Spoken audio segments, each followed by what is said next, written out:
Hey there, welcome to the channel. So Tara has recently gone down the rabbit hole of TikTok, which she does on a regular basis, and found a recipe that she wanted me to make. That's great because I know she's probably going to eat it if she's requesting it. So today on the channel, we are going to make s'mores granola bars, gluten-free of course. I'm Jamie with SavorySaver. I share gluten-free recipes, tips, tricks, and resources to make your gluten-free lifestyle easier. So please consider hitting subscribe and let's get started. Today's recipe is super simple, so I've got it all measured out because it's not going to take long to put together at all. So you want an 8x8 or a 9x9 baking pan. I've lined mine with some wax paper, but totally use parchment paper if you have that. All I did was crinkle it up and then flattened it out so I could get it into the corners. We are not baking these. This is just for shaping only. Now I've got a medium to large bowl. And to that, you want to add 1 cup of smooth peanut butter.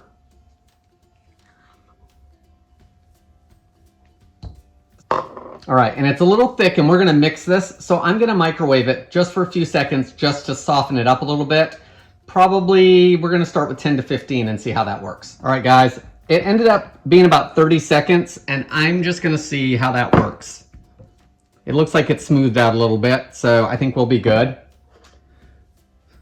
To the peanut butter, I'm going to add 2/3 cup of honey. So I sprayed my cup with some cooking spray so the honey would release easier. I'm also going to add a teaspoon of vanilla extract and a ½ teaspoon of salt. Now let's give everything a really good mix.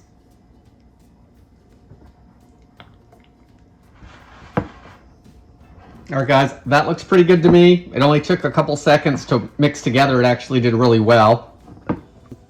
Now I want to add 2½ cups of gluten-free oats. Make sure your oats are certified gluten-free. We can get away with just using oats here at the house. Tara doesn't have a reaction, but certified gluten-free is the way to go if you are super sensitive because, of course, there can be cross-contamination. I'm using a combo here. I had some quick oats that were still left, so I finished off those and then I added the rest in just regular old-fashioned oats. For the s'mores portion of this, of course, we need some kind of marshmallow, so I'm going to add 1 cup of mini marshmallows. And you want about ½ a cup of chocolate chips. I actually had some minis and some standard size chocolate chips, so I'm using the minis in this. We're not cooking it, so I actually think it's going to give a better chocolate distribution. Let's give everything a good mix. You know what? Let's switch to a bigger spatula.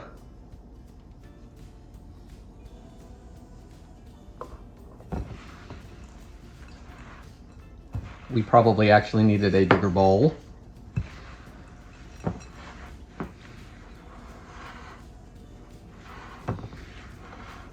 All right, guys, everything looks really nice. I think part of me wants to add a few more marshmallows. I think we're going to. Not a lot, just a few. I just feel like it could use a little more.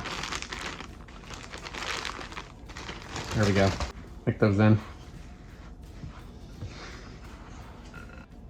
All right, let's get that into our pan.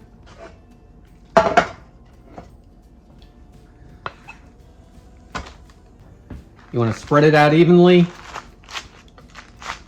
So I think this is good. Everything looks like it's distributed pretty well. So let's get a chocolate topping on top of it. So I've got a small bowl and I've got a cup of chocolate chips as well as about a tablespoon of shortening.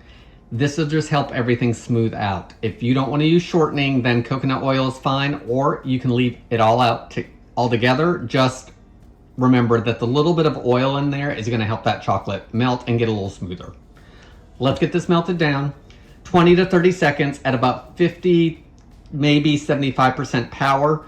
Don't do this too hot because we don't want to burn our chocolate.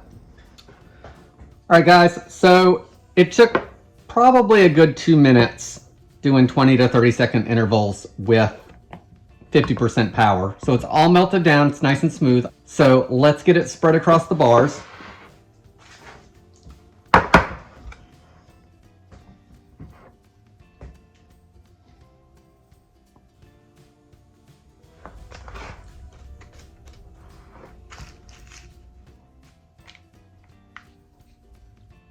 All right, guys, that looks pretty even to me.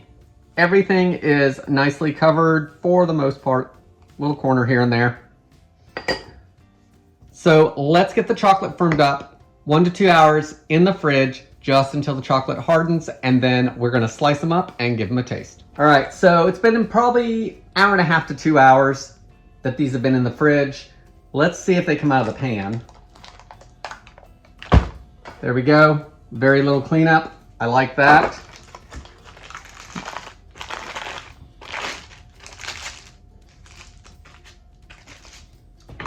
Now you want to cut them into bars or squares or whatever it is that you want to do. So I think we'll cut them into bars like granola bars, and then if I find that you just want a little bit of one and not necessarily a whole bar at a time, then you can always cut them up into squares. So let me just score it first just to give myself an idea, because I'm not great at cutting straight lines. And then we'll do them in half from that. So I'm gonna have 2 that are super thin, but that's okay. All right, so we'll do all our cuts first here. Looks like a flat edge knife is working fine. 1 cut down the middle-ish. All right, guys, that's all it took. Let's give these a taste. So here they are, all done. They're pretty heavy.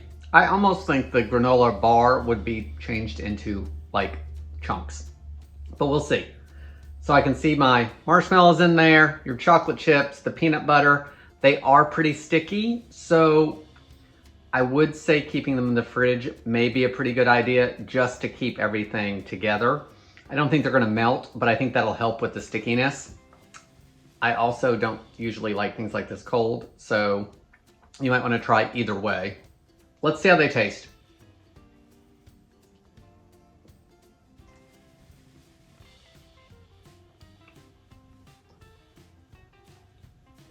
So they're really good. I really like the texture and taste of the chocolate in there as well as those marshmallows, because you'll get a marshmallow and it's fluffy and that has a really good taste to it.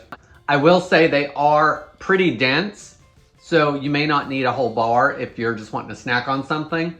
And they do have a pretty strong peanut butter taste with everything else.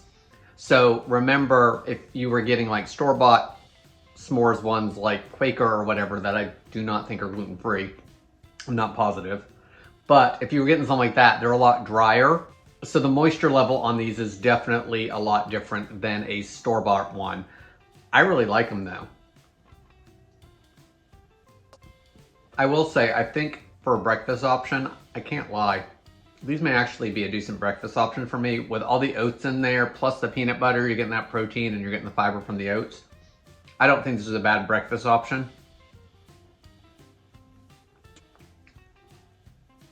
They are pretty rich, so you want to take that into account as well. Overall, good recipe, easy. I really like the dump and mix recipes. Only took a couple hours to do start to finish, and that was because of the chilling time. Good little gluten-free option, easy, would be fun to do with the kids. Guys, what are your thoughts on this? Gluten-free s'mores granola bars. I want to thank you so much for watching. Leave those comments below, and I hope to see you in the next video.